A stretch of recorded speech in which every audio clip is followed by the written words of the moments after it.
નમસ્કાર વિદ્યાર્થી મિત્રો, એજ્યુટેકનો ચેનલમાં આપનું સ્વાગત છે. વિદ્યાર્થી મિત્રો, ધોરણ 5 વિષય હિન્દીની તારીખ 16/3/2024 વાર શનિવારના દિવસે જે એકમ કસોટી લેવામાં આવેલ હતી તે એકમ કસોટીની પ્રશ્ન બેંકનું સોલ્યુશન કરીશું.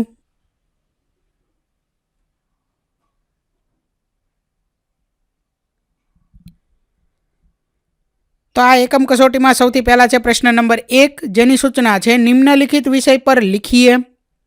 જેમાં પહેલું છે मेरी पाठशाला. तो मेरी पाठशाला विषय આપણે લખી શકીએ कि मेरी पाठशाला बहुत बड़ी है. मेरी पाठशाला में कक्षा 1 से कक्षा 12 तक पढ़ाई होती है. मेरी पाठशाला में 25 वर्गखंड है.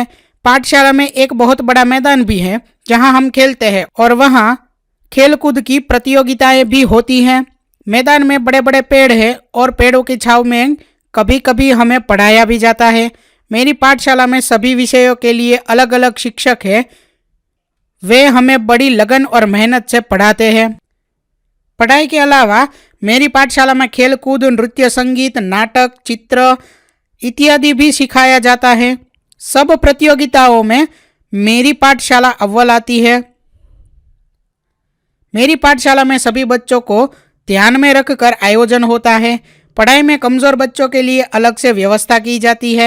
पढ़ाई के साथ साथ हमें अनुशासन और ईमानदारी, सच्चाई, प्यार, भाईचारे का भी पाठ पढ़ाया जाता है.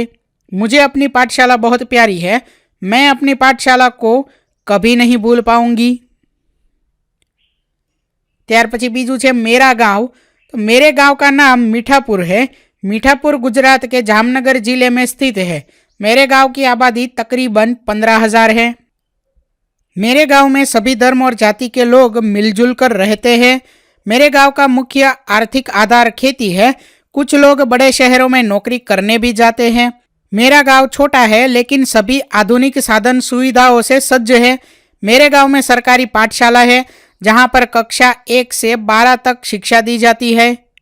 गांव में एक सरकारी दवाखाना भी है. मरीज को अगर इलाज के लिए बड़े शहर ले जाना हो तो एम्बुलेंस की भी सुविधा है. मेरे गांव में पक्की सड़क है.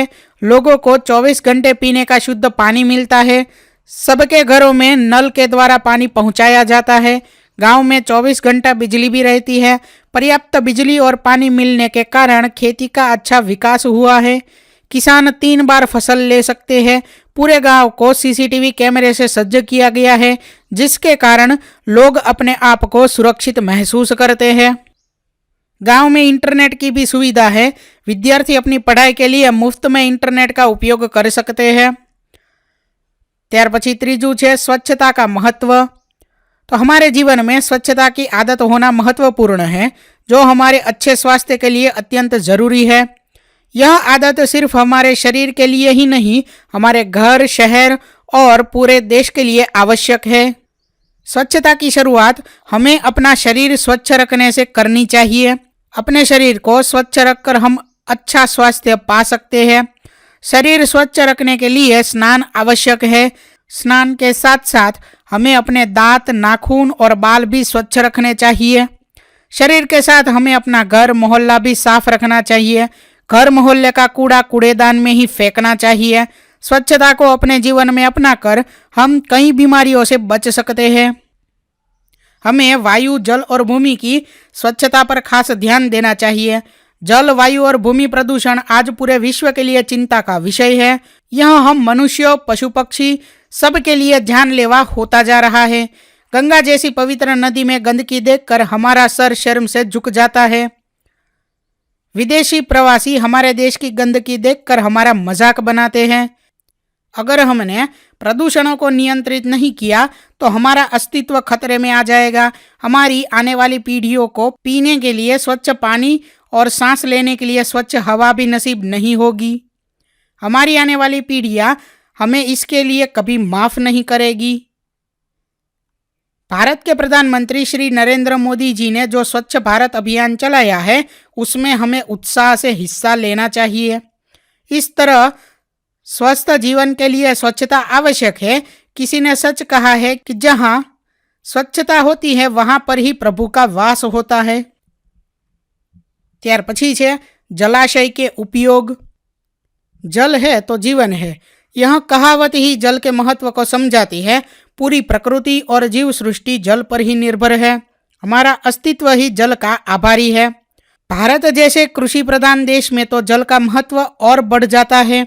यह पूरी सृष्टि जल चक्र पर निर्भर है। समंदर का पानी सूरज की गर्मी से भाप बनता है और भाप बादल में परिवर्तित हो जाती है और वही बादल पृथ्वी पर पानी बरसाते हैं। इस तरह यह जल चक्र पूर्ण होता है। नदी, तालाब, कुआं इत्यादि जल के मुख्य स्रोत है। जल का मुख्य उपयोग पीने का है। पीने के अलावा जल को हम साफ सफाई में, बिजली पैदा करने में, खेती में, कारखानों में उपयोग करते हैं। सुबह उठकर दांत साफ करने से लेकर खाना बनाना, साफ सफाई करना, हमारा दिन पानी के साथ शुरू होकर पानी के साथ ही खत्म होता है। हमारी पृथ्वी पर पीने लायक पानी की मात्रा सीमित रह गई है। बढ़ती हुई जनसंख्या के हिसाब से पीने का शुद्ध पानी मिलना मुश्किल होता जा रहा है। इस वजह से अगर जल संरक्षण नहीं किया गया तो हमारी आने वाली पीढ़ी को पीने के लिए शुद्ध जल भी नहीं मिलेगा। हमें जल का सोच समझकर ही उपयोग करना चाहिए। इस तरह हमें यह हमेशा याद रखना चाहिए कि जल है तो कल है। ત્યાર પછી આગળ છે ગાય।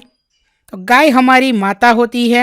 गाय का एक बड़ा सिर, 4 पैर, 2 सींग, 2 आंखें और एक पूंछ होती है। गाय घास, पत्ते और हरी सब्जियां खाती है।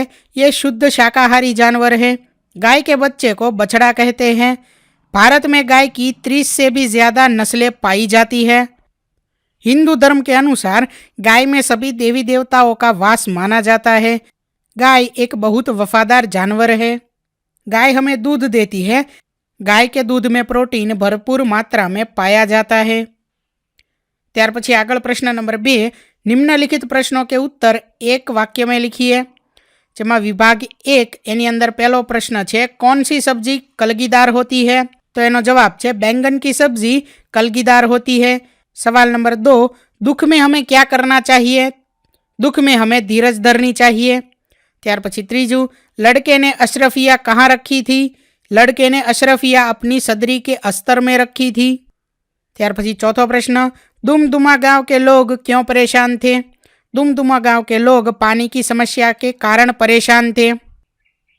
ત્યાર પછી આગળ सवाल नंबर 5, मोहल्ले में गंदगी क्यों थी? लोग कूड़ेदान में कूड़ा न डालकर सड़क पर ही डाल देते थे और सफाई की चिंता नहीं करते थे, इसीलिए मोहल्ले में गंदगी थी। ત્યાર પછી विभाग 2 एमा सवाल नंबर 1 है, कच्चे टमाटर का रंग कैसा होता है? तो कच्चे टमाटर का रंग हरा होता है। सवाल नंबर 2, हमारे देश का भविष्य कौन है? तो एनो जवाब है बच्चे हमारे देश का भविष्य है। सवाल नंबर 3, झील के किनारे कौन रहता था? तो झील के किनारे खरगोश रहता था। ત્યાર પછી सवाल नंबर 4, कौन सी सब्जियों का स्वाद कड़वा होता है? तो करेला, कंकोड़ा और मेथी की भाजी का स्वाद कड़वा होता है। सवाल नंबर 5, तरु की झुकी डालियों से हमें क्या सीख मिलती है? तो तरु की झुकी डालियों से हमें सिर झुकाकर जीने की सीख मिलती है। ત્યાર પછી विभाग 3 एमा सवाल नंबर 1, दूध और पानी से हमें क्या सीख मिलती है? तो दूध और पानी से हमें हिल मिल कर रहने की सीख मिलती है। सवाल नंबर 2, बेटा सदैव सच बोलना, यह वाक्य कौन बोलता है? तो बेटा सदैव सच बोलना, यह वाक्य अब्दुल कादिर की माँ बोलती है। सवाल नंबर 3, दुमदुमा गांव के बच्चों ने क्या सोचा? तो दुमदुमा गांव के बच्चों ने एक बड़ा सा गड्ढा खोदने का सोचा। सवाल नंबर 4, रोग किस कारण फैलते हैं? रोग गंदगी से फैलते हैं। सवाल नंबर 5, भारत की शान कौन है? बच्चे भारत की शान है। ત્યાર પછી विभाग 4 एमा सवाल नंबर 1, खरगोश कहाँ रहते थे? तो खरगोश सरोवर के किनारे बिल में रहते थे। सवाल नंबर 2, दूधी के लिए हिंदी में किस शब्द का प्रयोग होता है? तो दूधी के लिए हिंदी में लौकी शब्द का प्रयोग होता है। सवाल नंबर 3, अंधेरा दूर करने की सीख हमें किससे मिलती है? तो अंधेरा दूर करने की सीख हमें दीपक से मिलती है। सवाल नंबर 4, खेतों में कौन सी फसल लहलहाई है? तो खेतों में मक्का और धान की फसल लहलहाई है। सवाल नंबर 5, तालाब में पानी कैसे भर गया? बरसात के कारण तालाब में पानी भर गया। ત્યાર પછી विभाग 5 एमा सवाल नंबर 1, हमें कूड़ा कहाँ डालना चाहिए? हमें कूड़ा कूड़ेदान में डालना चाहिए। सवाल नंबर 2, हम कैसे आगे बढ़ सकते हैं? तो महान काम करके हम आगे बढ़ सकते हैं। सवाल नंबर 3, सभी सब्जियां किस सब्जी के बिना अधूरी है? तो सभी सब्जियां आलू के बिना अधूरी है। ત્યાર પછી सवाल नंबर 4, सूरज की किरणों से हमें क्या सीख मिलती है? सूरज की किरणों से हमें जागने और जगाने की सीख मिलती है। सवाल नंबर 5, सच्चा बालक कहानी से हमें क्या सीख मिलती है? तो सच्चा बालक कहानी से हमें कभी झूठ नहीं बोलना चाहिए, यह सीख मिलती है। ત્યાર પછી આગળ પ્રશ્ન નંબર 3 નિમ્નલિખિત વિશેષણ કે આધાર પર વાક્ય બનાવીએ। ઉદાહરણ અહીં છે સફેદ, તો અહીં વાક્ય બનાવેલું છે ખેત में सफ़ेद गाय चरती है। ત્યાર પછી પહેલો શબ્દ છે અહીં 4, તો गाय के 4 पैर होते हैं। બીજો શબ્દ છે सुंदर, तो मोर सुंदर पक्षी है। ત્રીજું ज़्यादा, तो मुझे ज़्यादा लड्डू चाहिए। ત્યાર પછી ब જેની સૂચના છે कोष्टक में दी गई क्रिया के योग्य रूप से रिक्त स्थानों की पूर्ति कीजिए। જેમાં ચોથી ખાલી જગ્યા છે दुमदुमा गांव में हमेशा पानी की कमी खाली जग्या थी। काउंसनी अंदर शब्द आपेलो छे रहना, तो खाली जग्यानी अंदर जवाब आवशे रहती। एवी ज रीते बच्चे तालाब में खाली जग्या रहे हैं, तो एनी अंदर आवशे नहा रहे हैं।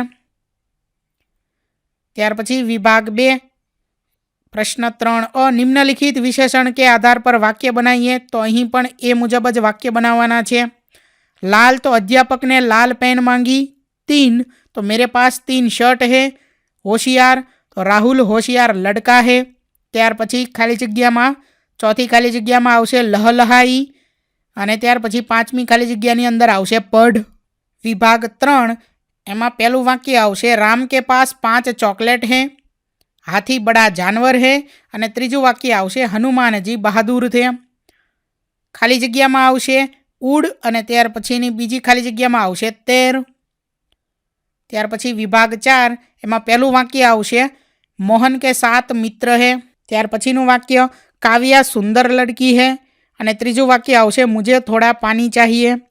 चौथी खाली जग्यामां आवशे दौड़, अने पांचमी खाली जग्यामां आवशे चूग। त्यार पछी विभाग 5 एमां पहेलुं वाक्य आवशे मोर के पंख रंग बिरंगी होते हैं। बीजुं वाक्य हाथी का बच्चा अभी छोटा है। त्रीजुं वाक्य शिवानी 11 साल की है। चौथी खाली जग्यामां खाना आवशे, अने पांचमी खाली जग्यानी अंदर नहा आवशे। त्यार पछी आगळ प्रश्न नंबर 4 निम्नलिखित वाक्यों का मातृभाषा में अनुवाद कीजिए। विभाग 1 एमां अहीं वाक्यों आपेला छे, जेमां पहेलुं छे बच्चे मैदान में खेलना चाहते थे। तो एनुं आपणे मातृभाषा एटले के गुजराती भाषामां अनुवाद करवानुं छे। तो एनो अनुवाद थशे बाळको मैदानमां रमवा इच्छता हता। त्यार पछी बीजुं वाक्य मुझे गुलाब का फूल पसंद है। तो एनुं मातृभाषामां अनुवाद थशे मने गुलाबनुं फूल खूब ज पसंद छे। त्रीजुं वाक्य आरवी 7वीं कक्षा में पढ़ती है। तो एमां गुजराती वाक्य थशे आरवी 7मा धोरणमां भणे छे। चौथुं वाक्य पानी से खेतों की सिंचाई होती है। तो पाणीथी खेतरनी सिंचाई थाय छे। पांचमुं वाक्य मुझे मेरा देश प्यारा लगता है। तो एमां पांचमुं वाक्यनुं गुजराती थशे हूँ मारा देशने प्रेम करूँ छूं। त्यार पछी ए मुजब ते विभाग बी मां अहीं पहेलुं वाक्य छे तेनुं मातृभाषामां अनुवाद थशे सरोवरना किनारे हरियाळी छे। त्यार पछी बीजुं वाक्य ससलुं खेतरमां दौड़ी रह्युं हतुं। त्रीजुं जंगलमां हाथीओनुं टोळुं छे। चौथुं ट्रेन पाटा पर दौड़ी रही छे। पांचमुं वाक्य बाळको प्रार्थना करशे। त्यार पछी विभाग 3 एमां पहेलुं वाक्य छे बाळको शाळाए जई रह्या छे। आकाश वादळछायुं छे। बाळको देशनुं गौरव छे। मारी शाळा स्वच्छ छे। अने छेल्लुं वाक्य मोर आपणुं राष्ट्रीय पक्षी छे। त्यार पछी विभाग 4 एमां पहेलुं वाक्य छे कमळ आपणुं राष्ट्रीय फूल छे। हूँ काले रामपुर गयो हतो। त्रीजुं वाक्य गीता 5मा धोरणमां भणे छे। चौथुं घोड़ो दौड़े छे। अने पांचमुं वाक्य छे हूँ काले अमदावाद जईश। त्यार पछी विभाग 5 एमां पहेलुं वाक्य छे ससलुं झड़पथी दौड़ी रह्युं छे। काले मारा मित्रनो जन्मदिवस हतो। छोकराओ रमी रह्या छे। बगीचामां फूल खिलशे। काचबा अने ससला वच्चे स्पर्धा थई। त्यार पछी आगळ विभाग 1 एमां प्रश्न नंबर 5 निम्नलिखित वाक्यों में क्रिया को रेखांकित करके वाक्य के सामने लिखिए। जेमां पहेलुं वाक्य छे दक्ष लिख रहा है। तो आमां क्रिया कई छे? लिखना। बरोबर। અહીં लिख जे शब्द है तेनी नीचे લીટી करेली है अने અહીં एनी सामे लखेलू है लिखना, ई कार्य थाशे। बरोबर, क्रिया थाशे। वेदांत खेल रहा है तो खेलना। रवि पढ़ रहा है तो पढ़ना। श्रेया चित्र देख रही है तो देखना। कुत्ता भौंक रहा है तो भौंकना। त्यार पछी विभाग 2 में लता गाना गा रही है तो गाना। ईला खाना खा रही है तो खाना। कुत्ता दौड़ रहा है तो दौड़ना। जंगल में हिरण चल रहा है तो क्रिया थाशे चलना। बंदर कूद रहा है तो कूदना। त्यार पछी विभाग 3 एमां पहेलुं राजू तबला बजा रहा है तो बजाना। गाय पानी पी रही है तो पीना। तोता उड़ रहा है तो उड़ना। मछली तैर रही है तो तैरना। मोर पेड़ पर बैठा है तो बैठना। त्यार पछी विभाग 4 एमां पहेलुं वाक्य खरगोश जा रहा है तो जाना। मीरा नाच रही है तो नाचना। शिवम सो रहा है तो सोना। बच्चा नीचे बैठ रहा है तो बैठना। धवल फूल सूंघ रहा है तो सूंघना। त्यार पछी एवी ज रीते विभाग 5 एमां पहेलुं वाक्य छे धारा सामान उठा रही है तो एमां क्रिया उठा एनुं थाशे उठना। त्यार पछी बीजू रामू पिटारा खोल रहा है तो खोलना। श्याम चिल्ला रहा है तो चिल्लाना। चौथुं वाक्य सांप डोल रहा है तो डोलना। पांचमું वाक्य विवेक चित्र बना रहा है तो बनाना। तो विद्यार्थी मित्रों, अहीं धोरण 5 विषय हिंदीનું तारीख 16/3/2024 वार शनिवारना दिवसे जे एकम कसोटी लेवामां आवेल हती तेनी प्रश्न बेंकનું सोल्यूशन पूर्ण थाय छे। थैंक यू दोस्तों।